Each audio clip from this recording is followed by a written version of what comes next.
কোরবানির ঈদ সামনে রেখে রাজধানী ছাড়তে শুরু করেছে ঘরমুখো মানুষ। বাস স্ট্যান্ড, রেল স্টেশনে বাড়ি ফেরা মানুষের ভিড়। রেলে কিছুটা স্বস্তি থাকলেও বাস যাত্রায় দেখা দিয়েছে ভোগান্তি। ঈদ যাত্রার পঞ্চম দিনে কমলাপুর স্টেশন থেকে অধিকাংশ ট্রেন ছেড়েছে যথাসময়ে। যাত্রীতে ভরা থাকলেও উপচে পড়া ভিড় ছিল না। এদিকে কমলাপুর স্টেশনের টিকিট ছাড়া কাউকে প্রবেশ করতে দেওয়া হচ্ছে না। নেই হকার সহ ভবঘুরে মানুষের যাতায়াত। টিকিট ছাড়া কাউকে ট্রেনে উঠতেও দেওয়া হচ্ছে না। ঈদ যাত্রায় স্বস্তির কথা জানালেন যাত্রীরা। এদিকে বাস টার্মিনালে এর বিপরীত চিত্র। সকাল থেকে রাজধানীর মহাখালী বাস টার্মিনালে বাড়তে থাকে যাত্রীদের ভিড়। সরকার নির্ধারিত ভাড়ায় টিকিট কাটতে পারলেও ঠিক সময়ে বাস না ছাড়ায় বাড়ছে যাত্রীদের ভোগান্তি।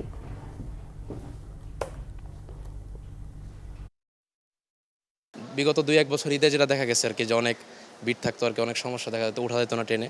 তো এরকম কোনো সমস্যা দেখা যায় না। গত রমজানে তো ঠিকই ছিল, টাইম মতো সবকিছু ছাড়ছিল। আশা করছি যে এবারও এমনই হবে। এখন পর্যন্ত চাপ তেমন দেখা যাচ্ছে না, একটু আস্তে আস্তে বাড়তেছে সকাল থেকে। যার টিকিট আছে সেই ব্যক্তি শুধুমাত্র আপনার প্ল্যাটফর্মে ঢুকতে পারতেছে। এক্ষেত্রে হচ্ছে আমি মনে করি এই উদ্যোগটা অনেক ভালো একটা উদ্যোগ। আজকে যানজট কম, বাকি যাত্রীও আছে আলহামদুলিল্লাহ। সকালে একটু বৃষ্টি ছিল তো ওই সময় একটু কম ছিল, এখন আবার একটু বাড়ছে, এখন আবার একটু কমছে, আবার বিকেলে ইনশাল্লাহ বাড়বো। আমাদের গাড়ি এখনো গ্যাপ পড়ে নাই, যানজটের এখনো হয় নাই, আমাদের কাছে নিউজ আসে না যে যানজট লাগে গেছে। বাস অ্যাভেলেবেল পাওয়া যাচ্ছে, তবে যাত্রীর বাস একটু লেট হচ্ছে আর কি। রাস্তা প্রচুর যানজট, ঠিক মতো আসা যাওয়া করা যাচ্ছে না, আর ভাড়া তো আর বেশি হয় না। 15 মিনিট ধরে গাড়ি দাঁড়ায় না, কিন্তু অথচ 15 নাম্বার সিরিয়াল চলতেছে, অথচ 20 নাম্বার টিকিট কেটে 1 ঘন্টা ধরে বসে রয়েছে।